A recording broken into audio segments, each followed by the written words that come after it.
short sessions. How short, we'll talk about this afternoon. Then in the text it goes on to say, whenever you meditate, bear in mind the phrase, and the phrase is, without distraction and without grasping, and put this into practice. So now Alan Wallace comments on this. He says, as you venture into this practice, I would encourage you to memorize these quintessential instructions, which are, settle your mind without distraction and without grasping. Practicing without distraction means not allowing your mind to be carried away by thoughts and sense impressions. Be present here and now, and when thoughts arise pertaining to the past or future or ruminations about the present, don't be abducted by them. As you hike on this trail of Shamatha, don't be a hitchhiker catching a ride with any of the thoughts or images that whiz through your mind. Rather, be like a kestrel, hovering motionlessly as it faces the wind, slightly moving its wings and tail feathers to adjust to changes in the currents of the air. When your attention is settled in the present, you may still grasp onto appearances to the mind. Whenever you prefer one mental object over another, whenever you try to control the contents of your mind, and whenever you identify with anything at all, grasping has set in. Here is the challenge at hand. Be attentive to everything that comes up in the mind, but don't grasp onto anything. In this practice, let your mind be like the sky. Whatever moves through it, the sky never reacts. It doesn't stop anything moving through it. It doesn't hold on to anything that's present, nor does it control anything. The sky doesn't prefer rainbows to clouds, butterflies to jet planes. Whatever comes up in the field of awareness, without distraction or grasping, just let it be. So that's the key instructions here in this practice. Without grasping, without distraction. Just let it be. So here's a little difference between this practice and the breath practice, of course. In the breath practice, if a thought comes up, that's a distraction. Then you need to let go of the thought and come back to the breath. So in that practice, let go of thoughts and come back. In this practice, thoughts are not problems. In this practice, we're not trying to make the mind still. Whether there's no thoughts or thoughts doesn't matter. If there's no thoughts, just observe that space. If the thought comes up, observe the thought arise and pass. So the key here is just let it be. Just let it be, of course, doesn't mean identify with it, grasp to it and follow it, or try to suppress it. It simply means observe it as it arises and passes. That's all we need to do in this practice. Whatever mental event arises, simply observe it as it arises and passes, without grasping to it, without following it, without trying to suppress it. One more point about this practice and then we'll go to the practice. In general, in meditation, it's recommended to have the eyes slightly open. In particular, in this practice, it's very much recommended to have the eyes open. And there are a couple of good reasons for this. And again, I'll read a little bit from Alan Wallace's book and then make some more comments about that. So this is on page 86 of his book. And he starts by quoting a meditation text. And the meditation text says, "Let your gaze be vacant." And now he comments, he says, "In this practice, it is important that your eyes are open, vacantly resting your gaze in the space in front of you. If you have not meditated with your eyes open, you may find this uncomfortable, but I encourage you to get used to it. Blink as often as you like, and don't strain your eyes in any way. Let them be as relaxed as if you were daydreaming with your eyes open. By leaving the eyes open while focusing your attention on the domain of mental events, the artificial barrier between inner and outer begins to dissolve. Especially in our materialist society, we have gotten used to the idea that our thoughts and all other mental events are inside our heads. But this has never been demonstrated scientifically. All that is known in this regard is that mental events are correlated with neural events, but that doesn't necessarily mean they are located in the same place. Even without this materialist assumption that the mind is nothing more than the function of the brain, we naturally have a sense that we are looking out on the world from behind our eyes. But this sense of an independent subject or ego inside the head is an illusion. There is no scientific support for such a belief, and when it is inspected through rigorous contemplative inquiry, this autonomous thinker and observer inside the head is nowhere to be found. In this practice, by leaving your eyes open, but by directing your attention to the mind, this conceptually superimposed demarcation between inner and outer begins to erode. You begin to recognize that your thoughts are not occurring in here in your head, nor are they occurring out there in space. This practice challenges the existence of an absolutely objective space of the physical senses that is absolutely separate from the subjective space of the mind. You are now on a path to realizing the meaning of non-duality. So just to comment on a few things there. So in this practice, again, the recommendation is to have the eyes open, let the gaze be vacant. Again, what that means is just resting your gaze in the space in front of you. We're not really focusing on anything. Of course, we're not trying to deliberately unfocus our gaze. That's straining the eyes. We don't want to do that. Just vacantly resting your gaze in the space in front of you. A little bit like when we're daydreaming. You know, we're caught up in some daydream. Our eyes are vacant. We're not really looking at anything. Blink as often as you like. Keep the eyes relaxed. Now, what are the advantages with this? As Alan Wallace said, if you've not meditated with the eyes open, you may find this a bit uncomfortable. And that was my experience years ago when I first did this. Because initially, when I started meditating, I was very agitated, and I found that even having the eyes slightly open, I was too agitated. So I had them closed, which was a bit helpful for agitation, reducing. But then, of course, over time, dullness. And so then when I started to meditate with the eyes open, initially I found it very uncomfortable, but quite quickly I got used to it. And now I tend to meditate just with my eyes open. A lot of benefits. One is, of course, and this is from my own personal experience, is even though you're not really looking at anything, it's just vacant in front of you, your visual gaze is still a little bit engaged. And visual gaze only happens in the present moment. So I find with my eyes open, it's much easier to stay in the present moment. If I close my eyes, much easier to drift into the past and the future. So that's one thing. Also, of course, with the eyes open, my experience is that light coming in, it really helps with clarity. That if I have my eyes closed, much easier to fall into dullness. And the third one, and this is that he said here in the book as well, is that by having the eyes open in meditation and learning to observe thoughts, emotions and so forth with the eyes open in meditation, it means it's much easier to transition into daily life. Because now we're already learned how to observe thoughts and emotions with the eyes open, and generally in daily life our eyes are open. So it's much easier to do that in daily life as well. Whereas if we only meditate with the eyes closed observing thoughts, then it's harder to transition into daily life, because in daily life suddenly our eyes are open and we're not used to observing thoughts with eyes open. Whereas if we're doing that already in meditation, then in daily life it becomes much easier in daily life to observe our thoughts and emotions because we've got that habit. And also, as he said, the other great benefit is with the eyes open, you really start to break down this false sense of inner and outer. With the eyes closed in particular, we really do have a sense there's a me in here and a world out there. You know, this subject-object duality.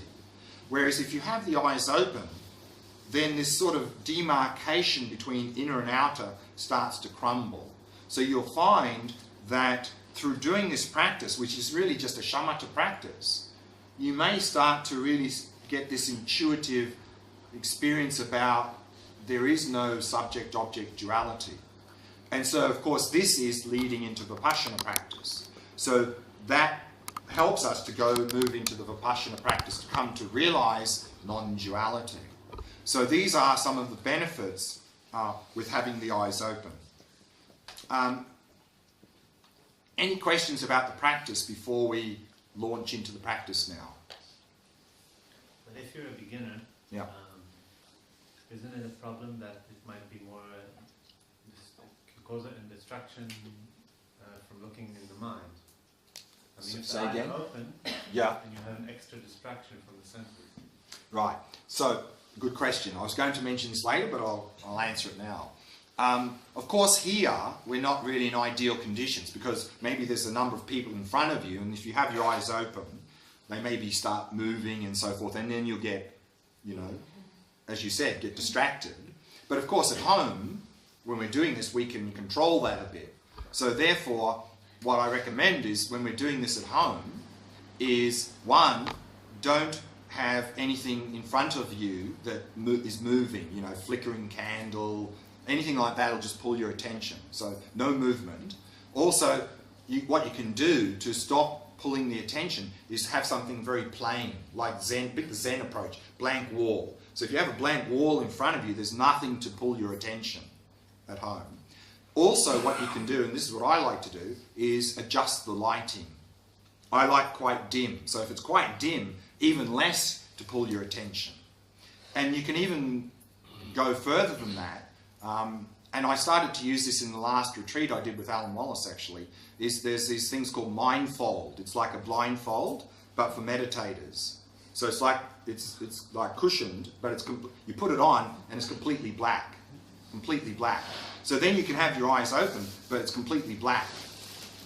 And really, I found that very helpful. So you could also try that. You know, you can use that as well. But so these are things you can sort of adjust at home. Here, of course, again, maybe people in front of you moving, then you know you get pulled. Another thing that can be helpful, maybe here, is to avoid the eyes sort of going all over the place. Is pick a spot in front of you on the floor or something, and use that as an anchor. We're not really looking at it, but if you have that as a bit of an anchor point, it also can help stopping the gaze moving around a lot. So I also find that sometimes helpful. And also in this practice, what we can do as a beginner, related to this, but also related to the fact that we're probably going to get swept away by our thoughts, is initially you can also anchor yourself in the breath. So if you find observing the mind is too difficult and you just get swept away all the time, what you can do is you can begin by focusing on the breath, particularly maybe the abdomen, say, and then focus on that, and then sort of a little bit on the side, notice thoughts and mental events, a little bit on the periphery. But the main thing is holding the breath, anchoring. Then slowly, slowly shift the emphasis. More focusing on the mental events, a little bit less on the abdomen, but still holding the abdomen a little bit in the background. So that's a bit of an anchor that can help us avoid getting caught up. And then eventually let go of the abdomen as all and just focus on mental event. So we can use that as a way of bringing ourselves into the practice, having a bit of an anchor as well. So that can also be helpful. Just a question. You said before that a sounds or any comes to be a distraction, but if you put the thoughts on it, that this is sound, it becomes to be a thought. Correct. Then you observe that. So, and that generally is what happens, is usually when a physical sensation or a physical object, a sensory object appears in the mind, not only do we notice the sensory object, immediately the mental consciousness then goes, oh, that's a dog, that's a bird, oh, my knee is hurting. So when a mental event is generated because of something, then we can observe that thought. But the actual sound, we're not paying attention to. But as you said, probably what's going to happen initially, at least, a lot of these sensory objects are going to generate a thought. You know, oh, bird. Then just observe that thought, bird. Yes. When the object of the meditation is the mind, when I observe the mind, you mentioned that thoughts are not Problems. Correct. I want to observe it. Don't let it go, just observe. And I don't understand what it means. I thought that I have two options, either to entertain the thought or to let go. I don't know what you mean, how to observe. If I have a whole plan for the next week, either I entertain it, or if I observe it, it goes away. I stop. So how do exactly. I mean, that's the two things. That's all we do now. Is when something comes up, we entertain it, or we let it go. We suppress it or push it away. No, not suppress. I mean, just let go. I can notice, acknowledge, and let go. So That's what we're talking about here. Let it be. Okay. So let it be means exactly that. Means notice it and just watch it as it disappears. Yes. That's let it be. That's let it be. In fact, that's what you'll find is that for most of the mental events, they have a little bit of energy when they come, but not much. And so if we don't feed that, they can't stay there because we're not feeding it. So what you'll notice is that most mental events, you'll start to see it and then it's gone. Because we're letting it be. Because we're not feeding it. They can only stay there if we feed them. Oh, so you mean when we say observe, you mean even for a second? Just observe? Well, most of the stuff will be Yeah, okay. like this. Most of the mental events will be, Yes, sure. I mean, hardly they'll surface and then they'll be gone. Because we're not feeding them now. Yesterday you discussed the quality control. Yesterday. Quality control. Same here. Yeah, which was very useful, by the way. That Yeah. in the rules of the R. Yeah, but it looks like the quality control is much more sophisticated. In this practice? Yeah. Because Not really. to judge what is willing to start on thought or what is something you want to just look at it. The It's very quality difficult. control, I mean, it's the same principle here in the quality control. The quality control here is also monitoring the mindfulness. You know, are we still observing the mind? Or are we becoming completely dull? Or have we actually grasped onto a thought and becoming distracted? So it's the same idea. And of course, you know, are we attending to sense objects? Have we become distracted by sense objects? Have we become distracted by grasping onto and following a thought? So it's the same principle, the quality control. Another question, what happens when we have no thoughts whatsoever? Then you observe that. You observe that. But I'm going to comment on that, but I want to do the meditation first so people get a little taste before I make more comment on this point. That's going to come after this meditation. It's a very good question, but I'd like to do the meditation first. People have a bit of experience, and then what I say maybe makes more sense. So I'll add more after the meditation on that. But the brief answer is, if there's no thoughts, is just observe that space where there is no thoughts. But there's more to be said, but after. I find it harder to focus on emotions. So my question is it the same instructions? Yeah. That's going to come in the next session. And that's true, and again the brief answer is that in the mental events, some mental events tend to be more objective in flavour, like a thought, an image, a memory. And some mental events tend to be more subjective in flavour. Emotions, moods, and so forth, desires. They're more subjective. And the more subjective ones are more sticky. They're harder to notice and they are easier to get caught up in. But I'm going to talk more about that in the next session. But emotion is also a sensation in the body. No. An emotion causes a sensation in the body. And a sensation in the body could cause an emotion. They're related, but they're not the same thing.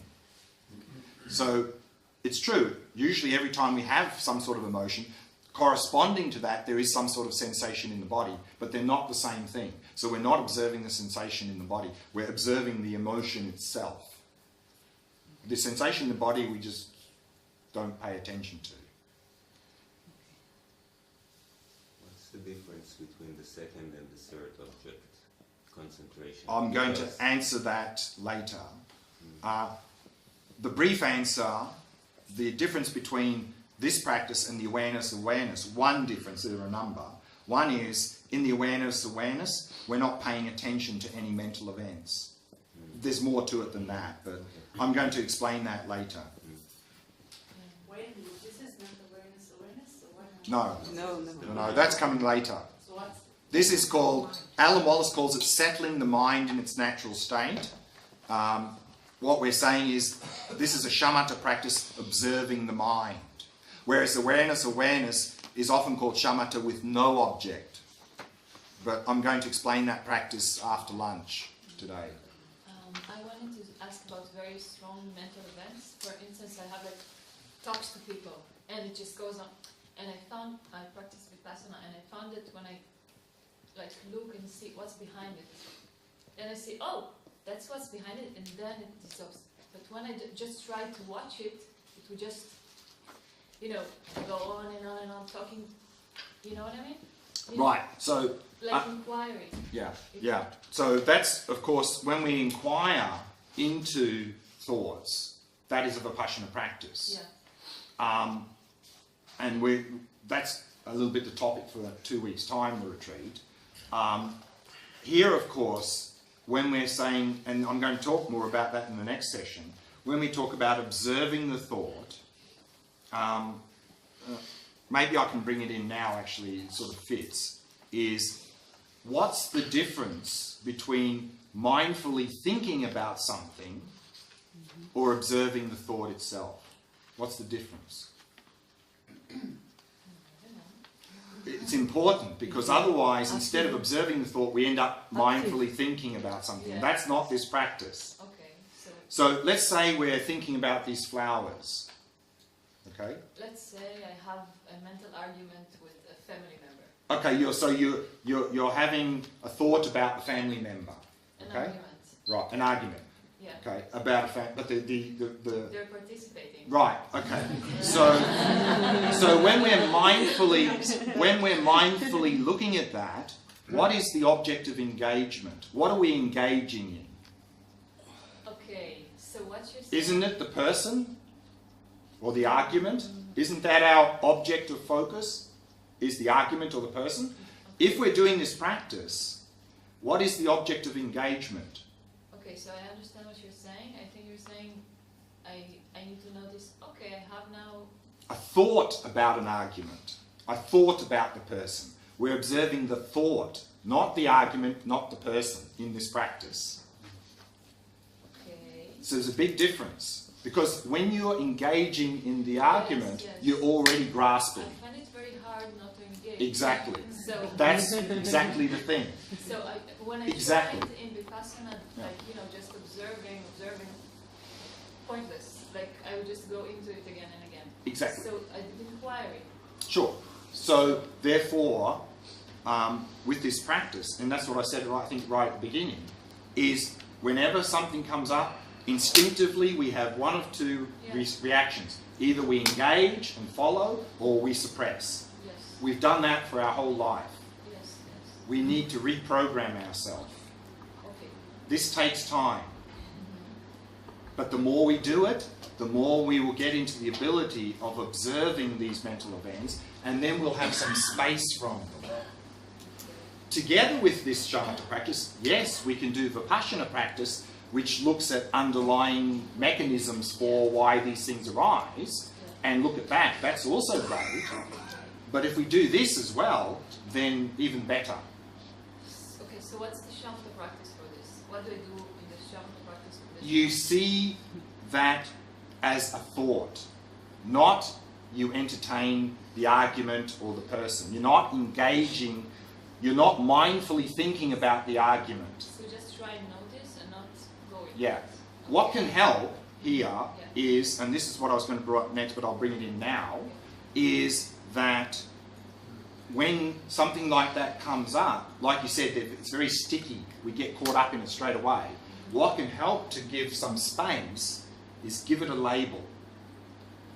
When that comes up, go thought, memory, Or something. anger, Yeah. jealousy. Give it a name. If you give it a name, it becomes an object. It's easier to give some space. But give it to them in a friendly way, right? Friendly, I mean, we're just being objective. You know what? So what you can do is, you know, what is this mental event? Is it a memory? Is it an emotion? Is it a thought? Just give it a label like that. Not like bad person or not like that. Because that's no, that's so just give it a label like thought, emotion, memory. Just give it that, because then you're engaging in the mental event, not what the mental event is referring to. Okay, so I notice I have a thought, then Just go thought, and then I have this emotion. then just emotion. Okay, then. Because that's what we're focusing on. We're focusing on the thought, the emotion, not the person who's provoking the emotion. Then we're grasping. Okay, Okay? I understand. One last little question connected to what she's saying. If you keep having a thought about a particular person, when you said give it a label, I was going to say that person, say it was Fred thought. Not even to say the name, because then you're already going into it. But it's just a thought about that person. So Right. just thought. So just thought. Just Don't thought. actually Because don't then really mention what it. we're trying to do is not get caught up in what that thought is about. Right.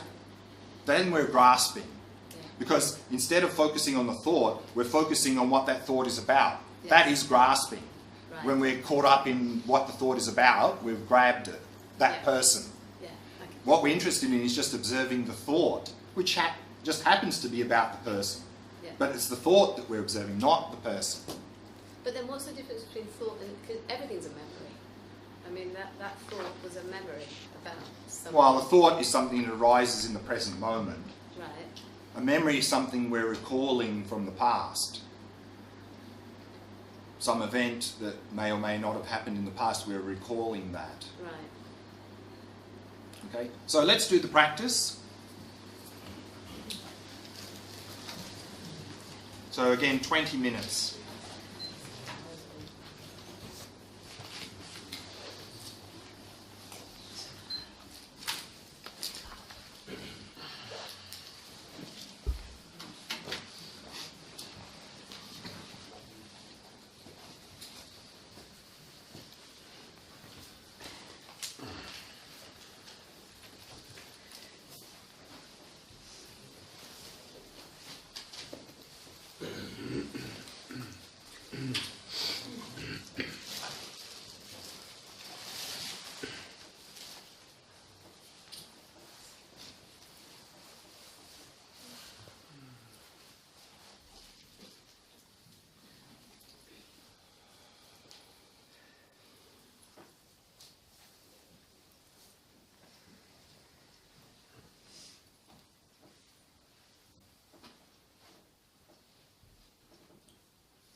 As an act of loving kindness for yourself, allow your awareness to descend into the body. And simply become aware of sensations throughout the body.